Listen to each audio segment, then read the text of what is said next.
I never knew how good it would feel to hold gold in my hands until that moment, or how it would change my life forever. At the time, I was simply a young man kneeling beside a narrow stream somewhere in the hills of California, staring down at something bright resting in the bottom of my pan. For a long moment, I didn't move. The water slipped quietly around the stones, and the wind moved through the trees above me. But everything else seemed to fall silent while I looked at it. Just a week earlier, there had been nothing there but mud, gravel, and the stubborn belief that my friend Daniel and I had chosen the right place to try our luck. Before we ever arrived in those hills, I had already decided the kind of life I wanted. I wasn't interested in spending my years working someone else's land or counting another man's money behind a desk. When word began spreading that men were heading west searching for gold, I made a decision that most people back home called reckless. I sold nearly everything I owned: my tools, my horse, the small chest of belongings that had followed me since I was a boy. By the time I finished, I had just enough money to buy supplies and begin the long journey west. Daniel thought it was the best idea I had ever come up with. He had always been the sort of man who believed adventure was reason enough to do something dangerous. When I told him I was leaving, he didn't hesitate even a moment. "Well," he said, "I suppose you're not planning to do something that ridiculous alone." So the two of us packed what we could carry and set out toward California with little more than supplies, tools, and the stubborn belief that we would somehow find gold before winter arrived. The hills where we finally settled were quiet when we arrived. A few scattered camps had already appeared along the creeks, but most of the land was still untouched. That was exactly what we had hoped for. The first week passed without much digging at all. Instead, we worked. We cut timber for a small cabin that could survive the winter. We stacked stones for a fire pit that would hold against wind and rain. We hauled water, stored supplies, and turned a patch of wilderness into something that resembled a home. It was slow work, but it never felt difficult with Daniel there beside me. Every evening we sat by the fire talking about the future as if it had already arrived. We spoke about the kind of lives we would build once we struck gold, the businesses we would start, and the towns we might one day settle in. Sometimes we laughed at how foolish it sounded, but neither of us truly doubted we would find something. The truth was, I had been preparing for that moment long before we ever stepped foot in California. The entire summer before the journey had been spent working every job I could find: fence painting, stable cleaning, hauling lumber, anything that paid. Some days I worked from sunrise until dark, moving from one job straight into the next. My hands were rough by the end of that summer, and my shoulders ached constantly. But every dollar I earned meant another tool, another supply, another mile closer to the life I wanted. I remember standing beside a long white fence one afternoon with a paintbrush in my hand, staring out across the fields while the paint dried behind me. I must have painted nearly a mile of that fence by the time the job was finished. The farmer who hired me paid exactly what he promised, though he shook his head when I told him why I needed the money. "You're chasing stories," he said. "Maybe," I answered, "but some stories are worth chasing." By the end of that summer, we had enough money for supplies, tools, and the long road west. Daniel and I boarded the train a few days later with packs heavier than anything we had carried before. Nearly every seat in the car was filled with men just like us. Some were farmers, some were laborers. A few looked like merchants who had traded ledgers for shovels. But every one of them carried the same restless look in their eyes. Their bags were stuffed with picks, pans, axes, and every tool a man might need if fortune decided to show itself in the dirt. No one spoke much during those first hours. Men would glance at one another from time to time, measuring the competition perhaps, or simply wondering if the stranger beside them might one day strike the kind of gold that changed everything. Daniel leaned back in his seat and grinned like he had just won a prize. "Look at them," he said quietly. "Every one of them thinks they will be the one." "Maybe one of them will," I said. "Or maybe," Daniel replied, "it'll be us." When the train finally rolled into the city, I realized I had never seen anything like it in my life. The harbor stretched farther than I could see, crowded with ships from every direction. Wagons rattled through the streets, carrying lumber, supplies, and crates stacked high with tools meant for men heading into the hills. Tents had sprung up between buildings where travelers had run out of space to stay. The air itself seemed louder than anywhere I had ever been. Men shouted across the docks. Merchants argued over prices. Horses pulled wagons through muddy streets while crowds moved in every direction at once. At the time, it felt like standing in the middle of the Wild West itself. Daniel stood beside me, staring at the chaos, with the same wide grin he had worn on the train. "Well," he said, adjusting the strap on his pack, "if this many men are chasing gold, we'd better hurry before they find it first." I looked out over the harbor, over the ships unloading more hopeful miners every hour.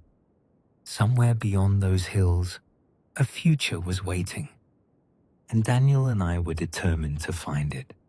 The next morning, Daniel and I stepped back into the streets with a simple goal in mind.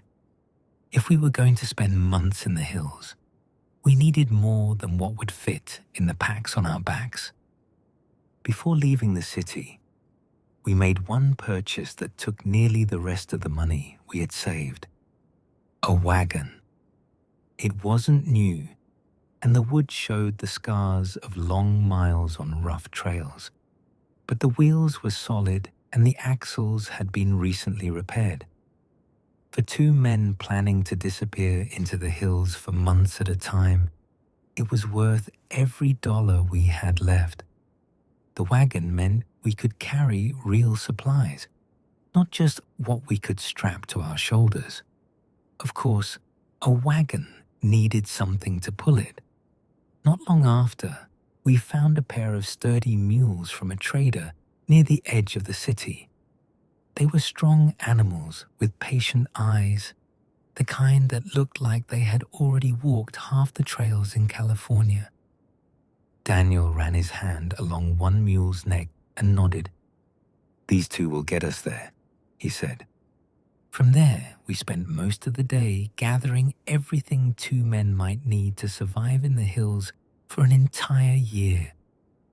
We bought sacks of dried beans and rice, hard bread that could last for months, and strips of salted meat wrapped tightly in cloth.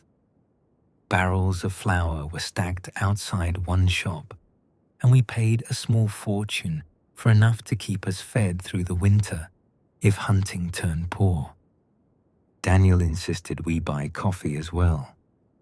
"Gold is important," he said, lifting a small tin into the wagon. "But coffee is survival." Next came the tools. We picked through rows of shovels, picks, axes, and pans laid out along long wooden tables, while merchants called out prices to passing miners. Some tools looked new enough to shine in the sunlight. Others had clearly seen months of hard digging already. Daniel tested every shovel like a man choosing a weapon. "This one," he said finally, lifting a heavy pick from the pile. "If gold doesn't show itself willingly, this will convince it." By the time we finished gathering equipment, the wagon was beginning to look like a traveling storehouse. Sacks of food went first, tied carefully along the sides so they wouldn't shift on rough trails.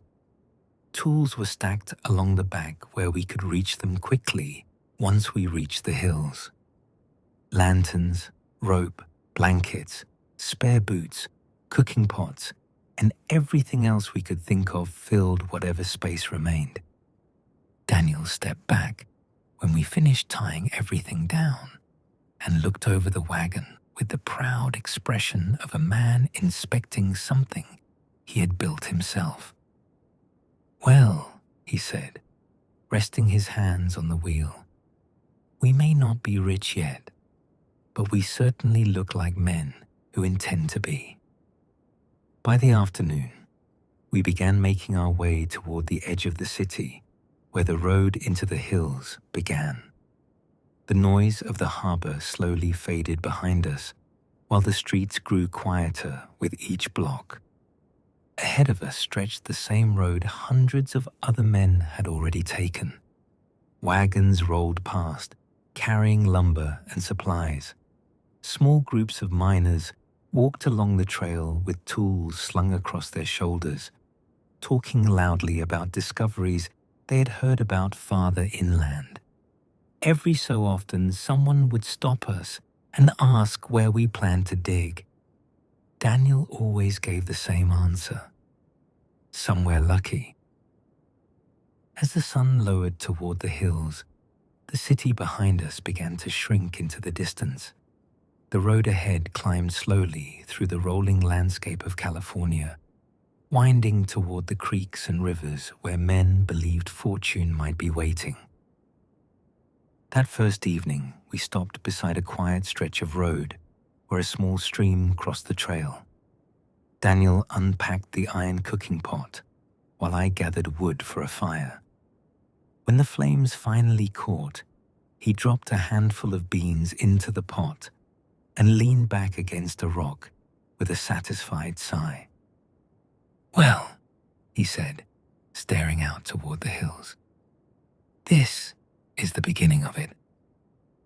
I followed his gaze toward the mountains rising in the distance. Somewhere in those hills was the creek we had chosen after weeks of studying maps, listening to travelers, and arguing beside campfires about which waterways might still be untouched. Now we were finally on our way to see if our instincts had been right. Daniel stirred the beans slowly and smiled into the firelight. "You realize," he said, "by this time next year, we could be the richest men in California." I laughed quietly and stared up at the first stars appearing overhead. "Or we'll be two fools living in a wooden shack eating beans?" Daniel lifted the spoon toward the pot. "Well," he said, "at least we planned for the beans." We traveled like that for nearly 8 days. The road wound steadily through the hills, sometimes climbing high along dry ridges and other times dropping down into valleys where narrow creeks cut their way through the trees. Most nights we made camp beside water when we could find it. The wagon would creak to a stop, the mules would finally rest, and Daniel would start a fire while I unpacked whatever we needed for supper. It was the perfect kind of adventure for the two of us. Daniel and I had grown up camping, fishing, and hunting together since we were boys. We knew how to build a fire in the rain how to stretch supplies longer than they should last, and how to keep moving when the road grew difficult. Most of what we knew about mining came from the small creek back home, where we had spent summers turning stones over in the water. Truthfully, we hadn't found much there, but we had learned the basics. How gravel moved through a bend in the water, where heavier stones settled when the current slowed. How old creek beds sometimes revealed themselves in the shape of the land long after the water had moved somewhere else. It wasn't expert knowledge by any means, but it was enough to make us believe we had a chance. By the time the 8th day arrived, the hills had grown quieter. The road behind us saw fewer travelers, and the wagons that had once passed us every hour now appeared only once or twice a day. That was exactly what we wanted. Late that afternoon, we finally reached the place I had chosen months earlier while studying maps and listening to travelers talk about the shape of the land farther inland. The creek curved through a narrow valley, surrounded by low hills, the water slowing just enough along one bend to leave a wide bar of gravel along the bank. Above it, the land rose gently where the remains of older waterways had once carved through the soil long before either of us had ever set foot there. I had always been fascinated by geography growing up. Rivers change their paths over time, leaving behind quiet places where heavier things settle and wait to be discovered by anyone patient enough to look. When I saw that bend in the creek for the first time, I felt the same quiet confidence I had felt when we first started planning the journey. Daniel climbed down from the wagon and looked around slowly. "Well," he said, hands on his hips, "I'll give you one thing." "What's that?" "If there's gold here, no one else has thought of it yet." He was right. The valley was completely empty. No cabins, no camps, no smoke rising through the trees, just the quiet sound of the creek moving over the stones. After 8 days on the road, we had finally arrived at a place that belonged to no one but us. And for the first time since leaving the city, it truly felt like the adventure had begun. After a long night's rest beneath the quiet hills, Daniel and I woke early with the same thought on our minds. If we were going to stay here through winter, the first thing we needed was a real camp. The next several days were spent doing nothing but building. We started with the cabin. Trees were plentiful along the ridge above the creek, and by the afternoon we had already begun cutting timber. The sound of axes striking wood echoed through the valley as trunks fell one by one, each log hauled slowly back down toward the clearing beside the creek. Daniel proved to be better with an axe than I ever expected. "You sure you didn't grow up a lumberjack?" I asked him as another tree leaned and crashed through the branches. He wiped sweat from his forehead and grinned. "No," he said, "but if this gold business doesn't work out, I think I've found my backup plan." Log by log, the walls began to take shape. We stacked them tightly, fitting each corner carefully so the structure would hold firm once winter winds began moving through the hills. By the 3rd day, the cabin stood tall enough for us to step inside and imagine what it might feel like once the fire was burning and the snow began falling outside. We made it bigger than we truly needed.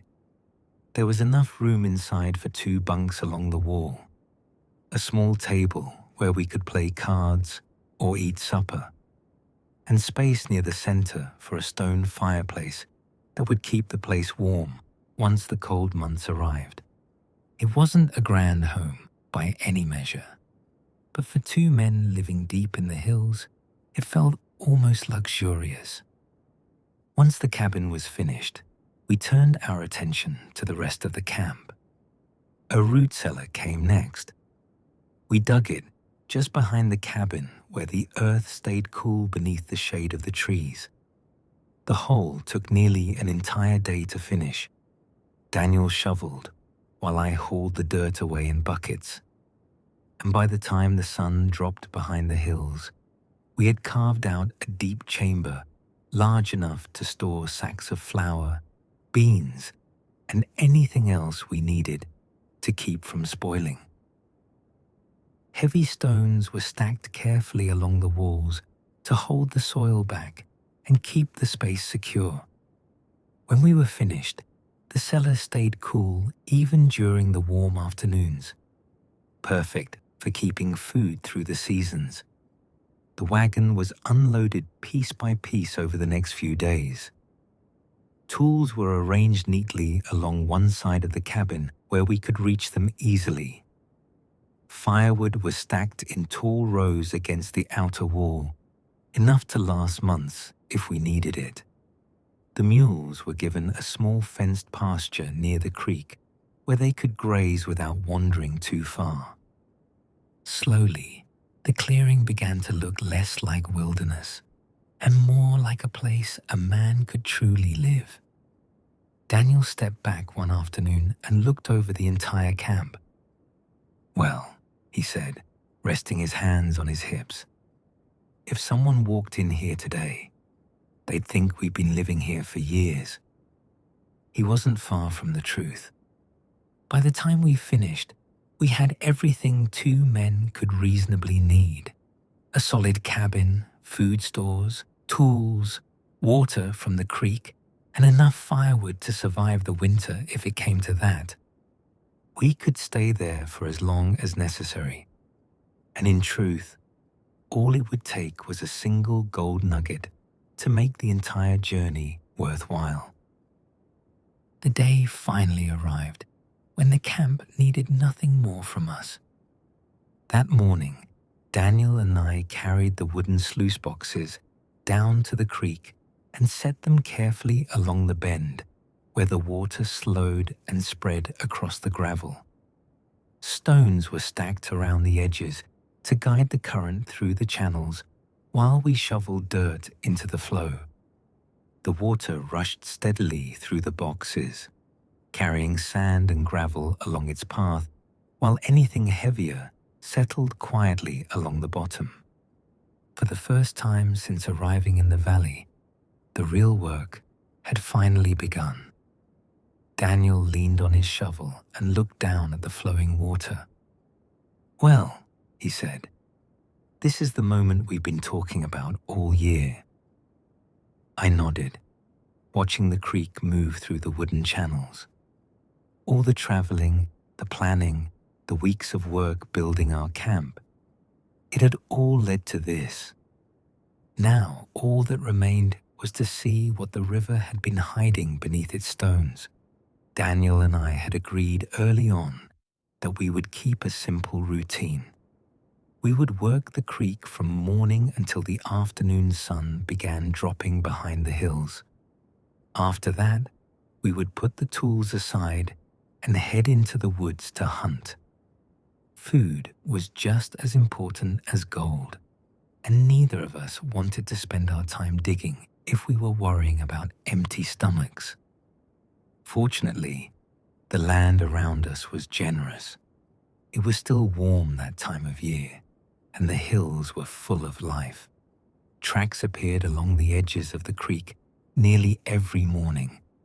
Deer moved through the trees at dawn, and sometimes we would hear them rustling through the brush long before we ever saw them. On our very first afternoon of hunting, Daniel spotted a mule deer moving slowly along a ridge not far from camp. We followed it quietly through the trees for nearly half an hour before he finally took the shot. The animal dropped cleanly, and the two of us stood there for a moment staring at it with the kind of satisfaction that only comes after a successful hunt. The deer was large enough to last us quite a while.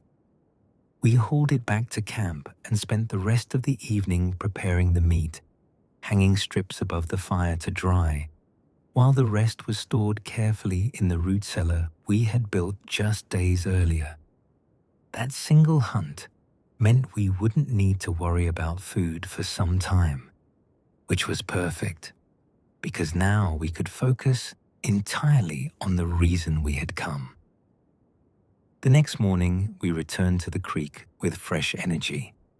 The sluice boxes ran steadily in the current, while we shoveled gravel through them hour after hour, the sound of rushing water and scraping metal becoming the rhythm of our days. It wasn't glamorous work. Most of the time, the gravel revealed nothing more than sand and small stones. But every so often, something heavier would appear in the pan when we washed the dirt away. Tiny pieces of gold. Nothing large enough to shout about yet, but enough to make us grin at one another, like boys who had just gotten away with something. After the first week, we had gathered a small collection of those little nuggets and specks. Spread across the palm of my hand, they didn't look like much, but we both knew exactly what they meant. There was gold in the creek, probably enough already to pay for most of the supplies we had brought with us. Daniel held one of the tiny nuggets between his fingers one evening as the fire crackled beside the cabin. "Well," he said, turning it in the firelight, "we may not be rich yet." He tossed it back into the small tin where we kept the rest. "But we're certainly not going home empty-handed either." And for the first time since arriving in that quiet valley, I allowed myself to believe we had truly chosen the right place to begin digging. We spent most of that first week staking out places along the creek where the pans had shown promise. Every time a pan revealed a few bright flakes, we drove a small wooden stake into the ground beside that stretch of water so we would remember it later. By the end of the week, 10 stakes stood along the bend of the creek, like quiet little promises. Once we had them marked, the real work began. We hitched the mule to the wheelbarrow and began hauling gravel. Daniel took the digging.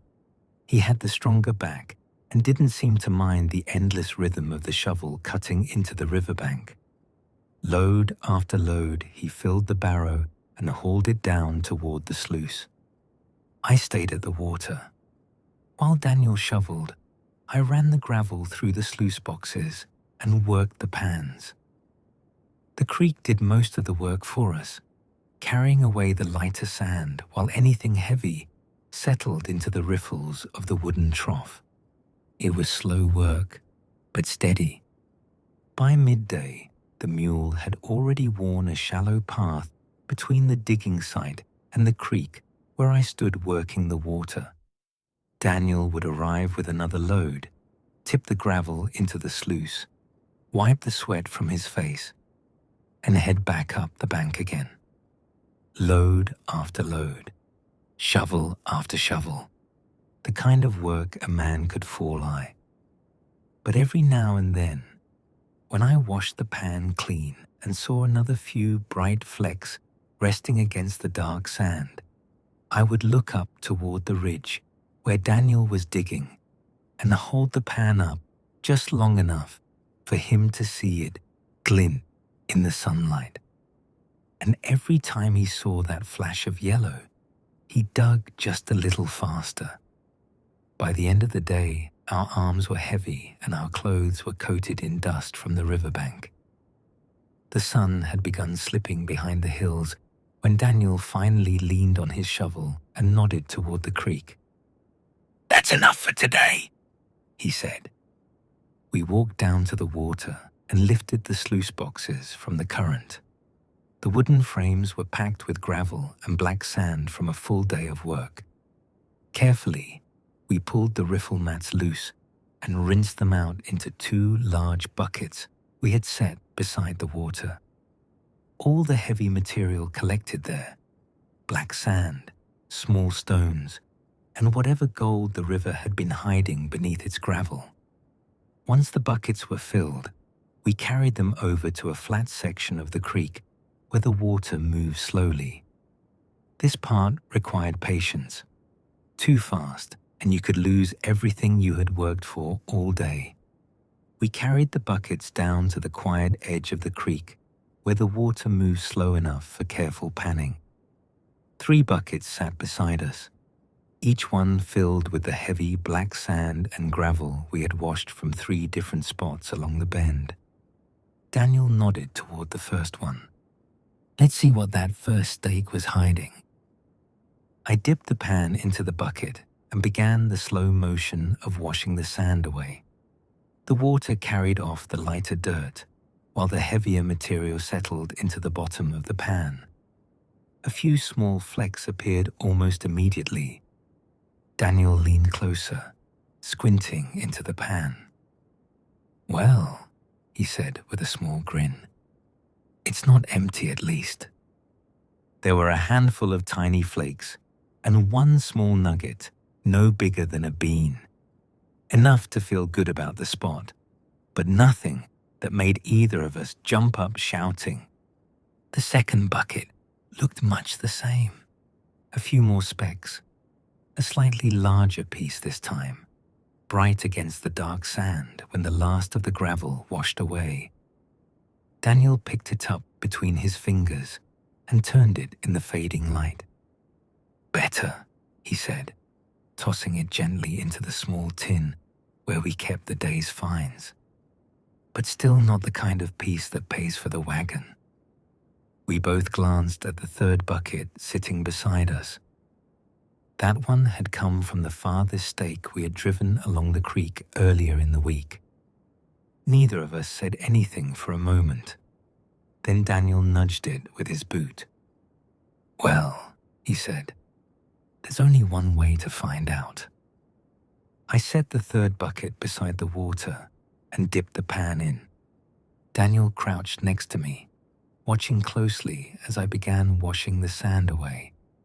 The lighter dirt slipped off with the current, leaving the heavy black sand behind. Then the first nugget appeared. Not a speck this time, a real piece. Daniel leaned in a little closer. "Well now," he said quietly. I kept working the pan, and more gold began to show.